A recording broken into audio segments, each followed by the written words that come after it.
Pozdravljeni, dragi otroci, dobrodošli v mojem knjižnem kotičku. Se še spomnite prikupne psičke po imenu Oti iz zgodbe z naslovom Oti se skoti?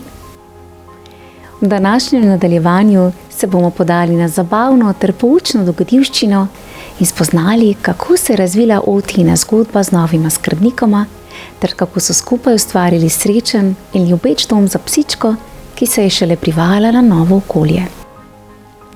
Predlagam, da se udobno namestimo in prisluhnemo slovenski pravljici, nastali izpod peresa avtorice z umetniškim imenom Bella Weaver z naslovom Oti v novem domu.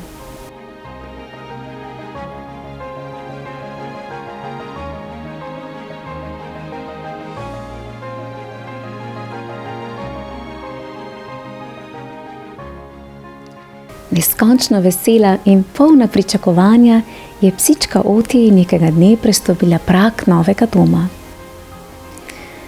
A se je tako zbala neznanih novih vonjav, da se je skrila kar pod pisalno mizo v dnevni sobi.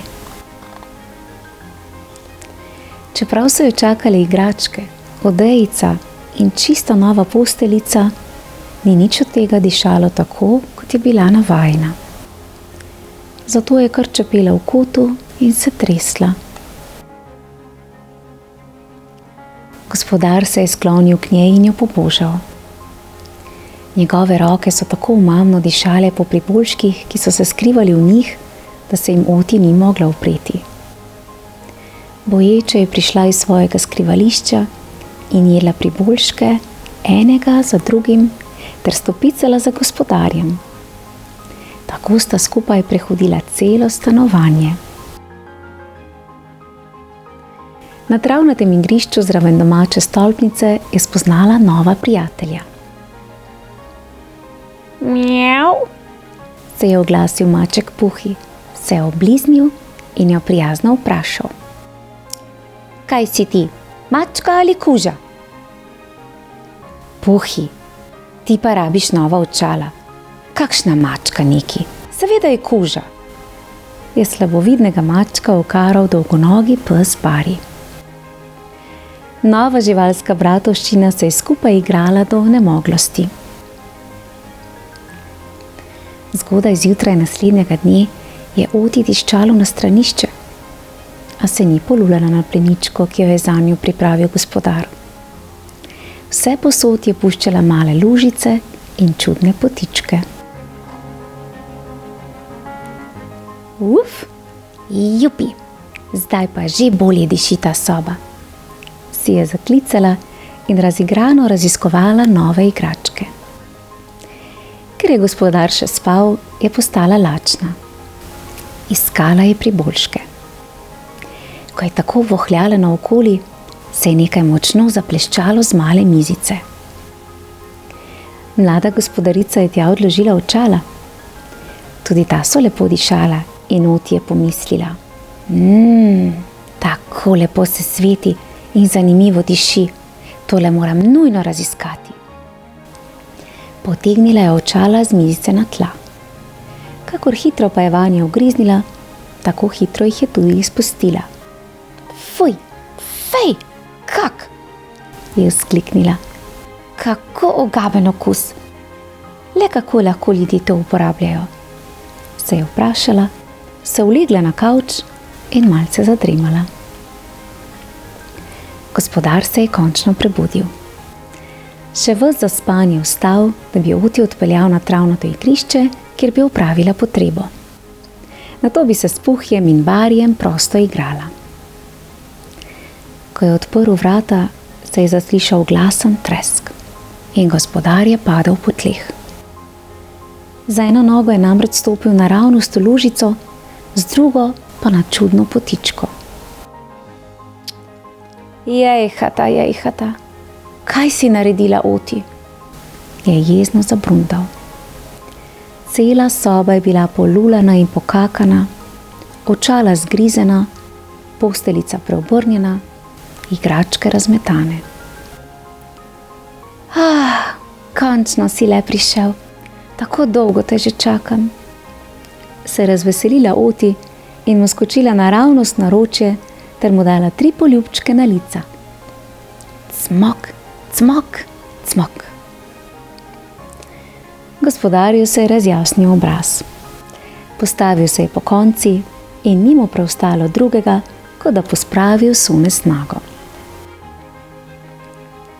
Naslednjega dne je Oti našla najljubše copate mlade gospodarice. Bili so živo rdeče barve in tako voljno mehki, da se jim ni mogla upreti. Hrsk, kako so zanimivi, hrsk, hrsk, si je mrmrala Oti, ko jih je grizla na čisto majhne koščke. Ker je bilo delo hitro gotovo, se je lotila še pisalne mize, kateri je dodobra obrusila desno nogo. Od napornega dela jo je premagal spanec. Zbudil jo je šele rompompom v hiši. Gospodarica je jokala, gospodar pa bentil. Zdaj jo je gospodar redno vodil na veliko kratkih sprehodov in Oti se je počasi odvadila lulanja in kakanja v stanovanju. Tudi na zelo dolg sprehod po sosednjih travnikih sta šla najmanj enkrat na dan. Oti, k nogi! Oti, k nogi! Ji je stalno govoril. Kako pa naj bom Venomir ob tvoji nogi, če pa je toliko novih vonjav, stvari in prijateljev vse naokrog, ki si jih želim spoznati?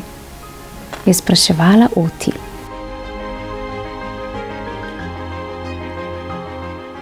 Hitela je od rožice do rožice, od muhe do mravljice, od čebelice do metulja, ko se je nenadoma zaslišalo cviljenje gum in glasno hupanje.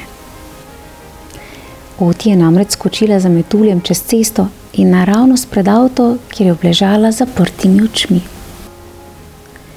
Gospodarjo je kot blisk hitro odpeljal k veterinarju, tam pa se je žalosten sesedel v kot in solze so mu kar same polzele po licih. Veterinar je Oti oskrbel rane, gospodarja pa okaral, saj je ugotovil, da se ni dobro pozanimal o potrebah in vzgoji kužkov, zato je oba poslal v pasjo šolo. Gospodar je vzel Oti v naročje in ji nežno rekel: Kaj takega se nikoli več ne sme zgoditi. Zelo te imam rad, ne želim te izgubiti. Takoj, ko se pozdraviš, greva v pasjo šolo. Ali boste lahko šla Puhi in Bari tudi z nama? Je še vsa slabotna vprašala Oti. Seveda, če boš tako želela, je obljubil gospodar. Prav čudovita zgodba, kaj ne?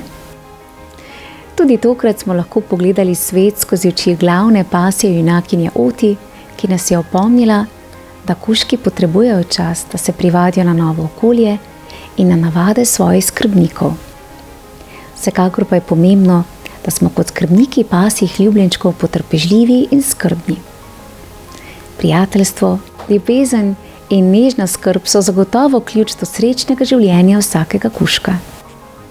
Otroci, v mojem knjižnem kotičku pa lahko prisluhnete tudi prvemu delu iz zbirke Lepo jih je imeti, a je zanje treba skrbeti z naslovom Oti se skoti. V tej zgodbi boste spoznali našo pasjo junakinjo Oti v začetku njene življenjske poti. Prijazno vabljeni k poslušanju. Lepo se imejte, bodite skrbni in ljubeči do svojih najbližjih. Pošiljam vam pasji pozdravček. Čau, čau! Bravo, Oti. Samo da je samo najlepše.